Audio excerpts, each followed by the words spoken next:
The air in the terminal always had the same strange taste. It was a mix of floor polish, jet fuel, and the faint, anxious sweat of 1,000 people all trying to get somewhere else. I was one of them, slumped in a hard plastic chair, my head leaned back against the cool glass of the window. Below, on the tarmac, baggage carts buzzed around like busy insects. A plane was being pushed back from its gate, its engines starting to whine, a sound that usually filled me with a little bit of excitement. Not today. Today, the whine of the engines just felt like another noise in a world that was too loud. My world had gone quiet and loud all at once 2 days ago when my mom called. Grandma Rose was gone. Just like that, she'd gone to sleep in her favorite armchair watching her game shows and just hadn't woken up. Peaceful, the doctor said. But there was nothing peaceful about the gaping hole it left in my chest. So here I was, Staff Sergeant David Williams, on my way from my base in Nevada to my childhood home in Georgia. Not in my uniform, my blues or my fatigues, just in my civilian clothes, a comfortable gray hoodie, worn-out jeans, and my favorite pair of sneakers.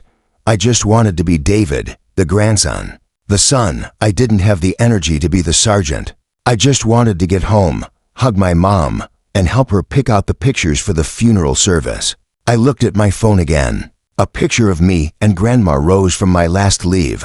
I was grinning, a little goofy, with my arm around her tiny shoulders. She was looking up at me, her eyes crinkling at the corners, a smile on her face that could light up a whole room. She always smelled like cinnamon and lavender. I could almost smell it now, right here in this sterile airport. A lump formed in my throat, hard and painful. I swallowed it down and shoved my phone back in my pocket. My flight was boarding in 45 minutes. I just had to sit here and wait. I closed my eyes, trying to picture Grandma's garden, the fat bumblebees buzzing over her tomato plants. I was so lost in the memory that I didn't notice them at first. It started with a shadow falling over me. I opened my eyes. 2 police officers were standing there, positioned just so. One was directly in front of me, the other a few feet to my right, cutting off my easiest path. They weren't airport security in their soft blue shirts. These were cops, the real deal, with heavy belts laden with gear and expressions that were hard as stone. The one in front, a stocky white man with a thick neck that bulged over his collar, spoke first. His voice was flat, devoid of any warmth. "Sir, I'm going to need you to stand up." It wasn't a request. My heart, which had been beating slow and heavy with grief, gave a sudden, sharp thud against my ribs. It was a familiar feeling, one I hadn't felt in a while but recognized instantly. The cold dread that seeps into you when you know you've been singled out. I'd been trained for high-stress situations. I knew how to handle an engine fire at 30,000 feet. I knew how to strip and reassemble my rifle in the dark. I knew how to keep my head when everything was going wrong. So I fell back on my training. Stay calm, comply, don't make any sudden moves. Is there a problem? "Officer," I asked, my voice steady, even though my insides were starting to twist. I kept my hands in plain sight, resting on my knees. "Just stand up, slowly," he said again, his eyes flicking from my face to my bag on the floor next to me. I pushed myself to my feet, my joints feeling stiff. I was a good 6 inches taller than him, and I made a conscious effort not to tower over him, to seem smaller, less threatening. It was a dance I'd learned long ago. "We've had a report," the officer said, his gaze sweeping over me, lingering on my hoodie. "A bolo. Be on the lookout. A black male, about your height, wearing a gray hoodie, involved in a theft down at the retail concourse." I felt a flash of heat in my chest. A gray hoodie, in an airport filled with tens of thousands of people. That's what they were going on. I looked around.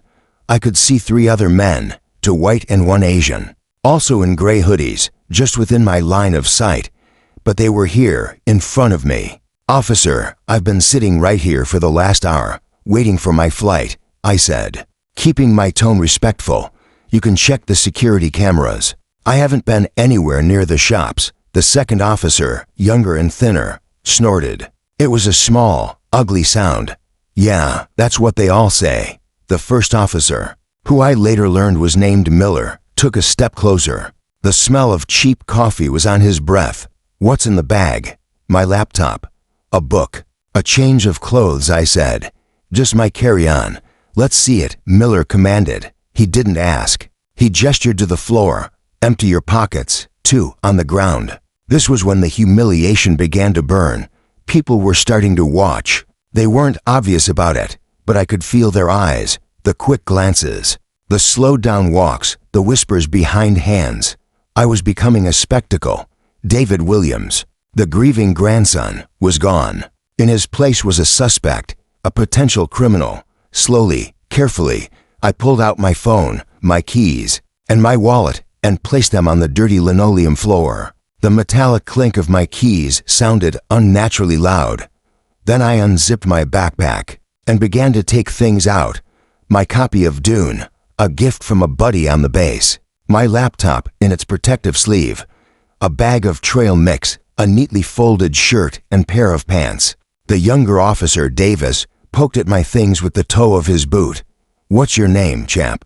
he asked, a smirk playing on his lips. The word champ felt like a slap. It was meant to belittle me, to put me in my place. "David Williams," I said, my jaw tight. "And where are you headed in such a hurry, David?" Miller asked, his eyes narrow. "I'm going home to Atlanta," I said. My voice almost cracked. "For my grandmother's funeral." I thought that might give them pause, that a small piece of human decency might flicker to life. I was wrong. Miller let out a short, harsh laugh. "A funeral? That's a new one. Usually it's a sick mother." The words hit me harder than a physical blow. They were mocking my grief. They were taking the most painful thing in my life and turning it into a joke, a cheap lie they'd heard 100 times before. The heat in my chest flared into a full-blown fire. I wanted to scream. I wanted to tell them about Grandma Rose, about her kindness, her strength, about the fact that she was the best person I'd ever known, and they weren't fit to speak her name. But I couldn't. I was a black man in a gray hoodie, surrounded by to cops who had already decided who I was. Saying any of that would only make it worse. It would be resisting, becoming aggressive. So I bit my tongue so hard I tasted blood. I focused on a crack in the floor tile, pouring all my energy into just breathing, in and out, in and out. "Find anything?" Miller asked Davis. "Nah, just this stuff," Davis said, kicking my book lightly. "Big reader." "Huh, that's enough," Miller said, his patience apparently gone. "You fit the description. We're going to have to take you in for questioning." My head snapped up. "Take me in for what? I haven't done anything. I'm going to miss my flight." The desperation was clear in my voice now. I couldn't miss this flight. My mom was waiting for me. "You should have thought about that before you went stealing, son," Miller said, pulling out a pair of handcuffs. The cold, metallic sound of them clicking open echoed in the sudden silence of the terminal around me. "I'm telling you, you've got the wrong person," I pleaded, my voice shaking now. The control was slipping. "Please, my mom, she needs me. Turn around. Hands behind your back." It was an out-of-body experience. I felt like I was watching a movie. This couldn't be happening to me. Not now, not when I was already so broken. But my body obeyed, turning slowly, my muscles feeling like they were filled with sand. The cold metal bit into my wrists. The first cuff clicked shut. Then the second. They were tight. Too tight. They dug into the bones of my wrists. Miller grabbed my arm, his fingers digging into my bicep, and hauled me to my feet. "Let's go." He grunted. The walk through the terminal was the worst part. The walk of shame. Everyone was staring now. There was no pretending anymore. I was a black man in handcuffs, being escorted by 2 white police officers. I saw the judgment in their eyes, the fear, the pity, the morbid curiosity. I saw a little girl hide behind her mother's legs, her eyes wide. I saw a group of teenagers snickering and pointing. I felt like an animal in a zoo. My face was burning. Every instinct, every fiber of my being, screamed at me to hold my head up high, to meet their gazes. But I couldn't. I stared at the floor, at the scuffed toes of my sneakers, as they marched me through the sea of people. My bag, with my things still half spilled out, was left behind on the floor. They took me not to a proper station, but to a small, Windowless security office tucked away behind a door marked authorized personnel only. The room was suffocating. It smelled of stale coffee and disinfectant. They shoved me into a chair. The handcuffs were still on, pulling my shoulders at an awkward, painful angle. "All right," Miller said, leaning against a desk and crossing his arms. "Let's try this again. Where were you an hour ago?" "I was right where you found me," I said, my voice hoarse. "I landed from Vegas 2 hours ago. I went through security, got a bottle of water, and went to my gate. I've been sitting there ever since. My flight is GA for 5-1 to Atlanta. It's supposed to leave in 20 minutes. You can check the manifest. You can call the airline." Davis was rummaging through my wallet, which he'd scooped up from the floor. He pulled out my driver's license. "David Williams, address in North Las Vegas. That near the base?" "I live off base," I said quietly. "Uh-huh," Davis said, unimpressed. He tossed the license on the desk. He pulled out a credit card, a few crumpled bills, and then he pulled out the other ID, my military ID. He looked at it, his brow furrowed in confusion. He held it up. "What's this?" Miller walked over and took it from him. He stared at it for a long moment. The silence in the tiny room was deafening. I watched his face.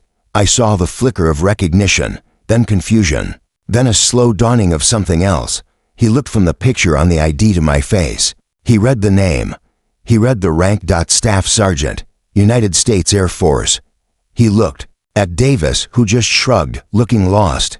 Miller cleared his throat. The entire energy in the room shifted. It was like a switch had been flipped. "This is you?" Miller asked. His voice was different. The hard, mocking edge was gone. It was replaced by a tone of cautious uncertainty. "Yes," I said. He looked at the ID again, then back at me. "Cuffed to the chair." A muscle in his jaw twitched. He suddenly seemed to be very aware of the tightness of my cuffs, of the way I was sitting. You're military?" Davis asked, his voice barely a whisper. The smirk was gone, replaced by a wide-eyed look of panic. "Staff Sergeant, United States Air Force, 8 years. I said, the words coming out flat and dead.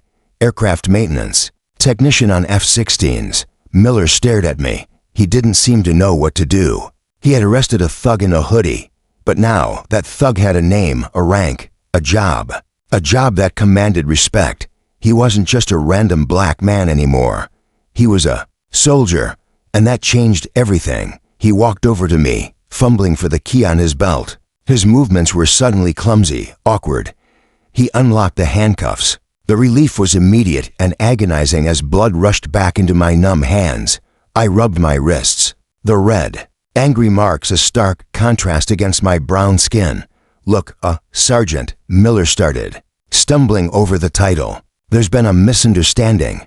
A misunderstanding." That's what he called it. The mockery, the humiliation, the public shaming, the pain of the cuffs. All of it was just a misunderstanding. The description, he stammered, it was a black man in a gray hoodie. "We were just doing our job."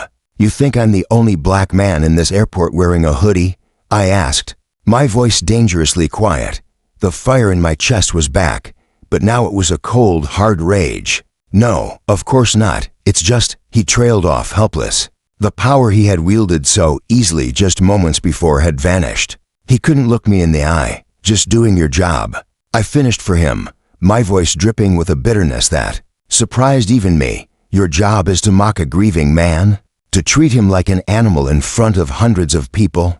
To arrest him without a shred of real evidence?" "We apologize for the inconvenience, Sergeant," Davis piped up, his voice squeaking. "It was a mistake." I looked from his terrified face to Miller's suddenly pale one. They weren't sorry for what they did. They were sorry for who they did it to. That was the difference. If I had been David Williams, the sales clerk, or David Williams, the student, I'd still be in those cuffs. I'd have missed my flight. I'd have a charge to fight. My mom would be waiting, alone. But I was Staff Sergeant David Williams, and that was my get-out-of-jail-free card. The thought made me sick to my stomach. "Get my things," I said, my voice like ice. Davis practically sprinted out of the room. Miller stood there, shifting his weight from foot to foot. We can escort you to your gate. Make sure you get on the flight. You've done enough escorting for one day," I said, pushing myself up from the chair. My whole body ached. "Just stay away from me," Davis returned, my backpack in his hands. He'd put my things back inside. Clumsily, he held it out to me like a peace offering. I snatched it from him without a word. I checked my wallet. My military ID was placed right on top, as if to remind me of what had just saved me. I walked out of that little room without looking back. I walked back through the terminal. The journey felt completely different. A few people who had seen the arrest were still there. Their expressions were now a mixture of confusion and pity. They had seen the monster being led away. Now they saw the man walking back, free. They didn't understand, but I did. I got to the gate just as they were announcing the final boarding call. The gate agent gave me a sympathetic look. She'd probably seen the whole thing.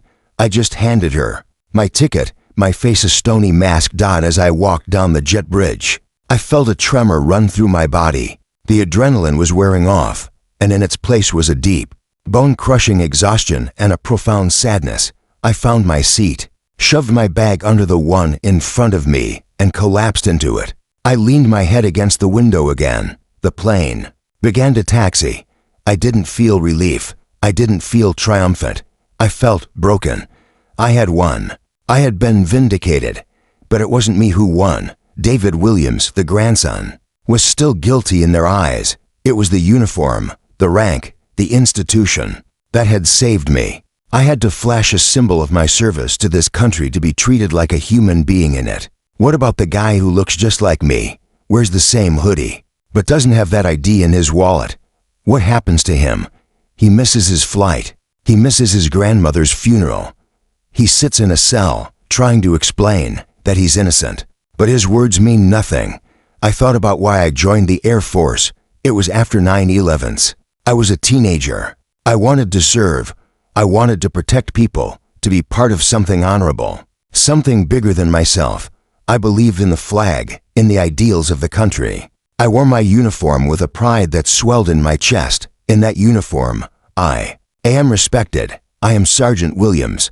People thank me for my service. They buy me coffee. They see the uniform, and they see a hero. But the moment I take it off, the moment I put on a hoodie and jeans to go home and mourn my grandmother, what do they see then? They see a threat, a suspect, a champ, someone they can mock and cuff, and drag through an airport. It was like I was two different people, and I could only be one of them at a time. I could either be a black man, or I could be a soldier. In that airport, I learned that I couldn't be both. Society wouldn't let me. The plane took off, pressing me back into my seat. I watched the city, lights shrink below, becoming a blanket of tiny, indifferent stars. A flight attendant came by, asking if I wanted anything to drink. I just shook my head, unable to speak past the lump in my throat. She gave me a kind smile and moved on. And that's when the dam broke. The grief for my grandmother, the humiliation from the cops, the bitter, hollow feeling of my vindication. It all came crashing down on me at once. Tears started to stream down my face. I didn't make a sound. I just sat there, silent in my window seat, as the plane flew through the dark, and cried for my grandma, for myself, and for the man I was when nobody was looking at my ID. I cried, because I was going home to bury the woman who taught me to be proud of who I am, in a country that had just demanded I prove I was worthy of respect. When we landed in Atlanta, I turned on my phone. A text from my mom. "Are you here, baby? I'm waiting outside baggage claim." I took a deep breath, wiped my face with the sleeve of my hoodie, and texted back, "On my way, Mom. See you in a few." I had to put on a brave face. I had to be strong for her. I couldn't tell her what happened. I couldn't add my burden to her grief. So I tucked David, the humiliated suspect, away. I tucked away the rage and the shame. I walked off that plane ready to be David, the son, the soldier, the man who could handle anything. But as I walked through the familiar halls of the Atlanta airport, I couldn't help but touch my back pocket, feeling the hard, rectangular shape of my wallet. Inside, my two IDs sat together, one with my face, my name, my address, the other with my face, my name, my rank. One of them made me a citizen. The other one, it seemed, was the only thing that made me a man. and I wasn't sure I'd ever feel whole again.